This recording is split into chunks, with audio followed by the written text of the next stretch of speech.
Hello friends, and welcome again to a Walk in the Garden Bible study. This is part 1 in our study of Genesis chapter 31.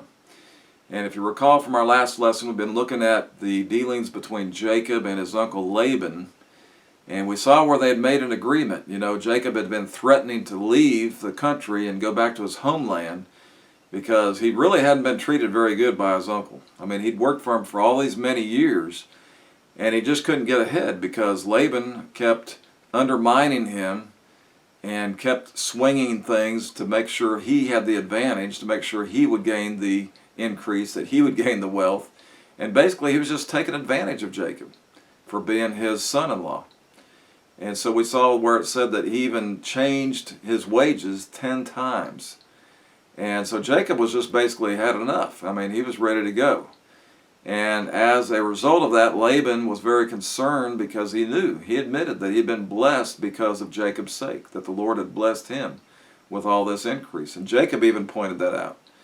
And so in an effort to keep him there, he asked Jacob to name his wages, and Jacob came up with a plan. He came up with a scheme, you might say. And his plan was that he would go through all the herds and the flocks of Laban's. And if any of these animals had certain characteristics, certain markings, then they would be his, they would belong to Jacob. He would separate them. And the ones that didn't have that would belong to Laban. And so Laban probably thought this was still in his advantage because he's thinking, well, the purer ones, the ones that are probably worth more, be more valuable, he's going to leave for me. So I'm okay with that, and plus the fact that I want him to stay. So this was the agreement they made. And then it said that Laban actually put 3 days distance between them. So there was a sizable amount of room they were going to have, a sizable amount of leverage and liberty there, and to make sure that their flocks and herds would not necessarily intermingle. And Jacob even went to the point that says, well, Laban, if you see any of those that don't have these markings that are in my herds or flocks, then you can count those as stolen amongst them because they shouldn't be here. And so with that, we're going to finish out those last verses of chapter 30, and that we're going to pick it up in verses 37 through 43. And here we read, "And Jacob took him rods of green poplar, and of the hazel, and of chestnut tree, and peeled white strakes in them, and made the white appear which was in the rods. And he set the rods which he had peeled before the flocks in the gutters, in the watering troughs, when the flocks came to drink, that they should conceive when they came to drink. And the flocks conceived before the rods, and brought forth cattle ringstraight, speckled and spotted. And Jacob did separate the lambs, and set the faces of the flocks toward the ringstraight, and all the brown in the flock of Laban. And he put his own flocks by themselves, and put them not into Laban's cattle. And it came to pass, whenever the stronger cattle did conceive, that Jacob laid the rods before the eyes of the cattle in the gutters, that they might conceive among the rods. But when the cattle were feeble, he put them not in. So the feebler were Laban's, and the stronger Jacob's. And the man increased exceedingly, and had much cattle, and maidservants, and menservants, and camels, and asses." Well, here we see a new chapter in Jacob's life. And it's a very interesting turn of events. And we spoke a little bit last time about how Jacob could be known as a husbandman, and how he could be possibly the first known selective breeder, even by the opportunity he had to separate these animals into certain groups. And we see an interesting event here because he's going to take these characteristics, and it's almost like he's doing some prenatal care. You know, it's a known fact that even in humans, even in the babies in the womb, that they can learn things, they can pick up on things, and they can sense things while they're in the womb.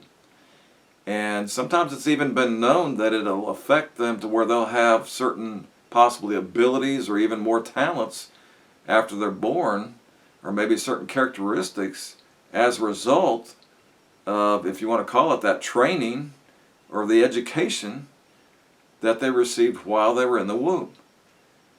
And it's a very interesting thing to think that we could even consider, even conceive doing this thing that's known as abortion. It's also known as murder. It's also known as infanticide. It's all one and the same. There's no difference. And for somebody to try to come out and do a new definition of what a child is, or when a child actually begins to form, or when a child, well, it's at conception. And it's a known fact that children can be taught things or learn things or be influenced while they're in the womb. And so here we see that this is a real possibility, that this is tying into what Jacob's about to do here. But what do we see? Well, we know that all these animals that had these certain characteristics were to belong to him. And maybe Laban thought that this advantage was in his court because of the fact that if they didn't have these, he might have thought those were the weaker, that those were the ones that had less value, that they weren't as pure. And so, he had no problem with that. And but to get the increase, the ones that were born were still going to be separated the same way. If they were born with the characteristics, they would go to Jacob. If they were born without those things, then they would go to Laban. And in return, that Jacob would continue to stay there, and he would continue to maintain and take care of the flocks and the herds of Laban as well. And so he had asked, we saw where he had asked that question. But that was about to change. Jacob had a method. He had a system in mind. And he had a way to overcome Laban's selfish, self-serving ways and put the advantage in his court as opposed to Laban's. Now, this could have been divinely directed by the Lord. Maybe the Lord had spoke to Jacob and told him what to do. He might have instructed him and led him in that direction. Maybe Jacob was relying on some of his past experiences and past history. He'd had a long history of working with these animals and working in the fields, and he had a lot of knowledge and experience and basically just talents in those areas. But there's a couple things that we're going to see here. First of all, what did he do? Well, we see that once the separation was made, once they had separated not only their herds and flocks but also their families, and he was actually on his own for a change, then he put his plan into action. He took these stakes that were made out of certain types of trees, and he would peel them, and he would put the designs on them, and he would put them before the cattle when they came to drink. It said he'd put them in the gutters, so while they were drinking, they were looking at these stakes that were in the water. And what does it tell us? It tells us as the cattle gazed upon these stakes and drank in the front of those sticks, that even from the water that the sticks were partially submerged in the waters, that when they're conceived at that point in time, that their babies would likewise take on those same characteristics. And so it's most likely that God Almighty had inspired Jacob with the method, with the means, with the wisdom, and the wherewithal to prosper. He was going to secure the outcome. And again, it goes back to the verses that says, we reap what we sow, and that we can sow the seeds, just like if we're giving out the gospel message, we can sow the seeds of the gospel. But it's God that sees to getting the increase. And so I believe that here we see that Jacob is doing the method, he's implementing the method, but it was God that was securing the increase to Jacob. God was looking out for him and to make sure that he was going to come out on top. And so he would get the greater results. And it is always God who gives the increase. We've got to remember that. And so when he saw the success, he took it a step further and began not only setting the rods before the cattle, but also setting them before the stronger cattle. And again, going back to that statement I made about the selective breeding. And so the animals that were born feeble, that didn't conceive before the rods, would turn out to be Laban's. The stronger cattle, which did conceive before the rods, would then thereby turn out to be Jacob's. And so Jacob was going to have a much stronger and mightier herd and have the best of the best in his flocks and herds. And what does the Bible tells us? It tells us the man increased exceedingly and had much cattle and maidservants and men servants and camels and asses. And so not only did he increase in the material of the animals, but he also had to increase his servants, his amount of servants, because he was getting so broad and so spread out that it was more than his current service could take care of. And so obviously when the herds increase, the people that have to work with him have to increase as well. So he was increasing all the way around. And along with that, not only comes the prosperity of the animals, but along with the amount of animals comes the prosperity of wealth, because that goes hand in hand. The animals are worth, a lot of money, and that just makes you a more wealthier individual. And so it tells us that he increased in every area. He became wealthy, he became prosperous, and it was all in a relatively short amount of time. And it was not by fraudulent or unjust means, for the Lord's hand was upon it. So the Lord was in control. The Lord's hand was upon it. And he was meeting the terms of the agreement. There was nothing that was said about how the animals would conceive. There was nothing that was said, well, you're not allowed to intervene on their behalf or put anything before them or lead them in a certain direction. No, nothing that was a part of that agreement, only that whatever cattle were born with certain markings would belong to Jacob. And so even though he was doing it by these methods, there was no methodology that had been part of that agreement. So it was all perfectly upright and legal to do. And he was abiding by the agreement and the fact that Laban got his portion and he got his portion. And so as we come to this chapter, we can basically make two observances. One, those who, while their beginning is small, are humble and honest and industrious, are likely to see their latter end greatly increasing. And we've all seen people that try to get up the ladder by every means possible, no matter how unscrupulous or how backhanded it is. But that doesn't have to be the case for somebody that just relies on the Lord's provision and puts forth their best effort and tries to just be an honest and upright person. Then in the end, they can achieve great prosperity. And then secondly, he that is faithful in a little shall be entrusted with more. And we see that throughout Scripture. And that's the way that God operates. He'll take somebody that, when he wants to test us and he wants to give us a great amount of things to be responsible for, when in most cases he'll start us out just doing the small things, just having a few things. And then as time goes on, if we're faithful with those things, he'll entrust us with more.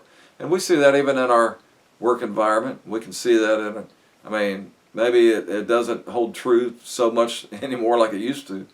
But in general, that's what happens. If you hire somebody and you entrust them in a certain area, and as they show themselves worthy and show themselves responsible and show themselves capable and reliable, well, then you elevate them into another position, a higher position where they're going to be making more money and they're going to have more responsibility. And then that's the way the hierarchy works. And then thirdly, he that is faithful in that which is another man's shall be entrusted with something of his own. So there's just another principle that we can think about and we see here in Jacob's life.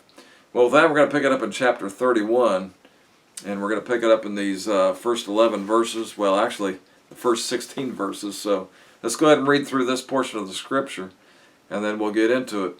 And he heard the words of Laban's sons, saying, Jacob hath taken away all that was our father's, and of that which was our father's hath he gotten all his glory.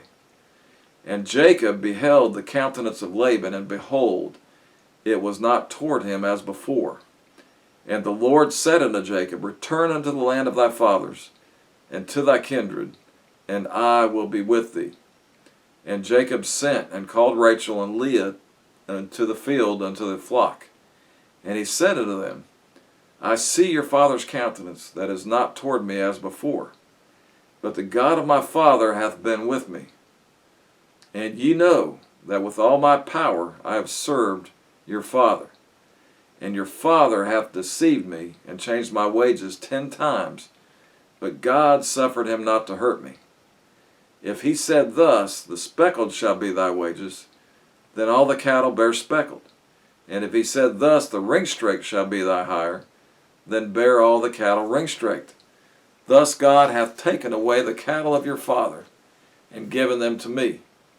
And it came to pass, at the time that the cattle conceived, that I lifted up mine eyes, and saw in a dream, and behold, the rams which leaped upon the cattle were ringstraked, speckled, and gristled.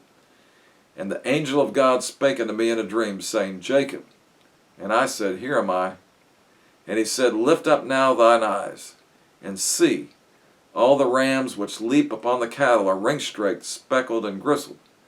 For I have seen all that Laban doeth unto thee.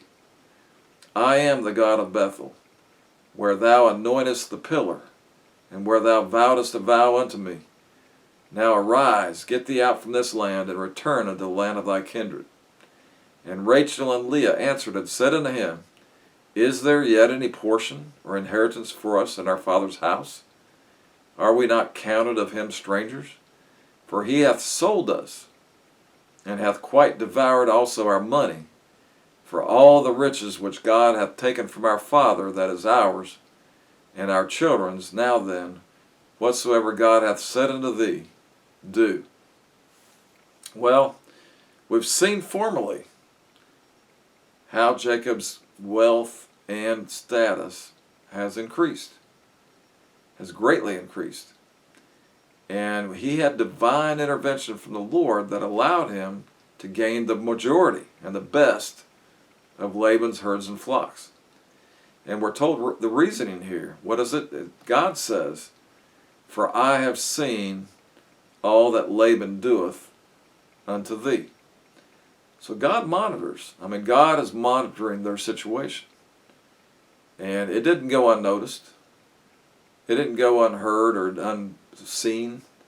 God knew what was going on. He knew exactly what Laban was up to. And because of that, here's Jacob, his faithful servant, who's getting taken advantage of. So God's going to turn the tables and make things straight. And he's causing Jacob to prosper. That's what he's doing.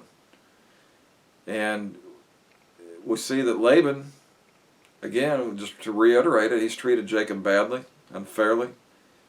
And he kept changing his wages, even with the animals. He was trying to say, well, from now on, the ones that are ring-straked will belong to me.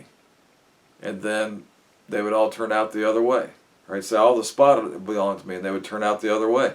And he couldn't figure out what was going on. He just couldn't win. It was like being a gambler in Las Vegas, and you keep thinking the odds are going to be in your favor. And no matter what you do, even if you try to cheat, it's still not going your way. And he couldn't understand this because he was used to getting his way. And he was used to using, being having the upper hand, you might say, and being able to kind of dictate how things were going to flow. But in this case, they weren't flowing the way that he wanted. And so over 10 times, he had changed Jacob's wages, and yet Jacob stuck it out. And it's a good thing he did, because it wasn't time for him to go yet. We talked before about how seemingly he didn't get the word from his mother. His mother said that she would send for him whenever the coast was clear with Esau. But it just wasn't time yet. It wasn't in God's timing. He needed to stick it out. He needed to be there. And God wanted to prosper him before he was going to leave. God wanted to give him, much possessions and much of an entourage to take with him. And he wanted that to happen before he left, and that God was going to let him know when it was the right time to leave. And, we need to take heed to that principle of the Bible and to be patient upon the Lord. If we've got a job to do, if we've got a mission to go on, if we've got a ministry to serve in or whatever, and it hasn't arrived yet, well, maybe it's just not the right time. It needs to be in God's timing. And sometimes we just need to but we don't quit doing stuff and sit back and wait on God to give us his time. And no, if we're busy doing what we're called to do, if we're busy doing the Lord's work that we've been, able to do in the hemisphere that we're in, And then when it's time for us to move on or move into something different, God will make it very clear. And we're going to see that here in just a minute, how God made it crystal clear to Jacob on what he was to do. And we even see where he gave him this dream and showed him in the dream and interpreted what these things meant and what it was resulting in and why these things were of the Lord. He didn't need to back up and start feeling sorry for Laban. He didn't need to say, well, maybe I need to give in and start, coming back over to his side. He didn't need to do that. And God kind of clarified that in this dream that he had. But if he had changed his methods and his ways, maybe some of this could have been prevented. But either way, it was now that Jacob had taken up a resolution to quit his uncle's service. He'd had enough, and he wanted to separate, but not without adequate provision, even if it was at Laban's expense. And God was going to ensure that. So what I notice is the result of this. Now, this has been going on, and it's become very apparent to everybody around, especially the family, what's going on. And so we see that Laban's sons, their ire is up now. They're angry. They're upset about this. They feel like their father's being taken advantage of, and that they've got to put a stop to it. And it's Laban's sons who are accusing him of taking away their inheritance. And basically, in their eyes, he was stealing all of their father's possessions. They didn't know how. They didn't know how he was going about it. They didn't know if he was a magician or if he had some kind of, special divining rod or whatever. But they just suspected something was going on, and they had to put a stop to it. And whether it was by open and legal means was of no concern to them. They just didn't like what was going on. And these words had touched the ears of Jacob. He knew where he now stood, and he knew now what they were thinking, that they were conspiring against him. And they were accusing Jacob of what? They were accusing him of garnering all the glory. They placed great value and credence upon their possessions and wealth. And at the heart of their complaint was simply jealousy and envy. Because, he was taken top notch. He'd taken it away from their father. Their father no longer was the wealthiest person around. And so they were just very angry about it. And Jacob knew their thoughts toward him. It was because it was shown in the face and actions of them, but not only of them, but even of Laban himself.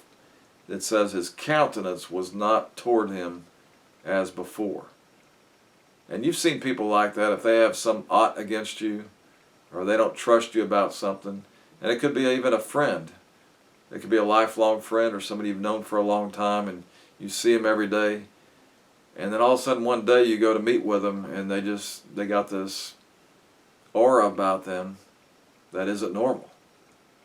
And when they look at you, they don't look at you with the same jovial or the same smile or the same. You can just tell that their attitude toward you is not the same as it was before. And so something's happened. Something's happened, or something's on their mind, or something's in their heart.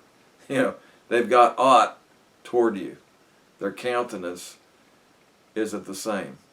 And whenever I hear that word countenance, I always think about Cain when he had killed Abel. And, the Lord could see it in his face. He said, "Why is thy countenance fallen?" If somebody gets out of the will of the Lord, or they get separated from the Lord, their countenance isn't the same as it once was. You don't see that happiness. You don't see that peace on their face. You just don't see maybe the uplifted attitude that they once had, and the uplifted spirit that they once demonstrated. It's gone. And why is that? Well, there's a problem. And basically, they've got aught against the Lord. They may not say that. They may not say anything against the Lord. But if they've got a separation, if there's something they're harboring, then they can't have that same spirit-filled life that they once had, because they've got aught against the Lord. And so it can go either way. And so it was that the Lord himself was going to intervene on Jacob's behalf. And he speaks to Jacob And he instructs him that now is the time to return to the land of your kindred, the land of your family, the land of your youth.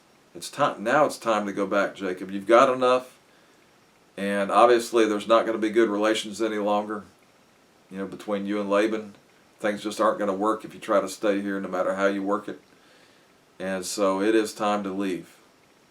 And he reassures him so that there be no doubt. What does he say? He says, it's okay to go now, and I will be with thee. And we talked about that before, where if you traveled back then, there was no guarantee of safety. There was no guarantee of provision. There was no guarantee of, that you're going to make it in one piece, but other than trusting in the Lord.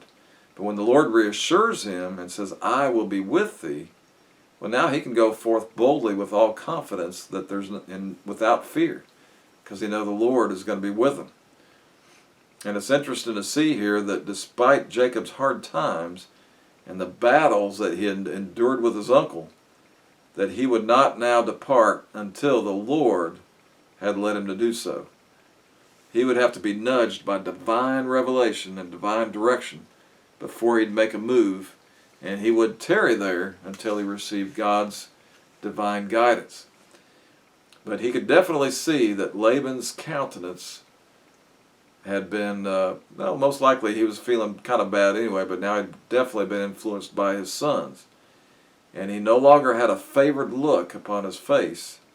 And so Jacob addresses these accusations. What does he tell them?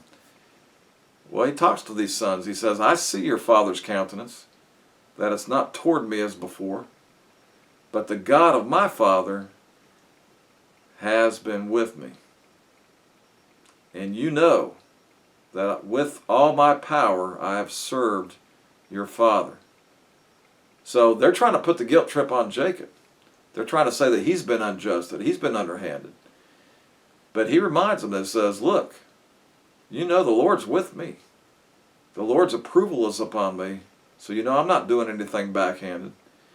And he said, not only that, but I've served your father with every ounce of power within me. I've tried to serve him faithfully, honestly, and reliably, and follow through on my commitments. And your father's the one that has deceived me and changed my wages 10 times. But God suffered him not to hurt me. So he didn't hurt me physically. He didn't hurt me by, coming in and taking things forcibly. But he was trying to do it under the wire. And he goes on to share how this took place. He said, when the wage was changed by Laban, in order to attempt to sway the outcome in his favor, God caused the animals to bear in Jacob's favor instead. So basically, what is he saying? He says, don't blame me. If you have to cast blame, and you really want to point, you can blame God, because God is in this. God's behind this. But it's as a result of your father's actions. It's a result of what he's done is why these things have come upon you. And thus God hath taken away the cattle of your father and given them to me. That's what he tells them. And the angel had confirmed it to him in a dream, and God's reasoning, for I have seen all that Laban doeth unto thee. And the next thing we see is the charge that God had given to Jacob. What does he say? He says, I am the God of Bethel, where thou anointest the pillar, and where thou vowedest a vow unto me. Now arise, get thee out from this land, and return unto the land of thy kindred. So yes, it's me, Jacob. It's the same God that you served at Bethel that spoke to you there. It's the same God that you vowed a vow to before there. And I'm the same God that's going to give you these reassurances, but that has also prospered you in this place. I'm with thee. I was with you at Bethel. I'm with you here. And I'm going to be with you on your journey back to Canaan. I'm not going to leave thee. I'm not going to forsake thee. I am still with thee. I am that God. And I'm the same God that you worshipped and sacrificed to and made a vow there in that holy place. And though God was now prospering him in this place, it was simply preparation for his final return to Canaan, the land of his kindred. And it was now high time that he returned home. Well, we're going to leave off there, and we're going to see that we're going to follow through on the rest of those verses there, but we're going to see that before he leaves, he's going to call in his family. Before he makes his fight, he knows what God's told him to do, but he wants to get his wives on board, and he wants to make sure that there's not going to be any dissension about it. So he calls them out to the field. He calls Rachel and Leah and tells them what's on his heart, what's on his mind, and how God has instructed him. And we're going to see what their reactions are going to be. Are they going to be faithful to him and be embracing this moment and this challenge now that they're going to have to uproot and leave? Or are they going to give him grief over it and try to talk him out of it? Well, we'll see what happens in these next verses. We'll see what happens, and we're going to discuss that a little bit longer. But we'll press on through chapter 31, our next lesson, and we hope to see you then. Thanks.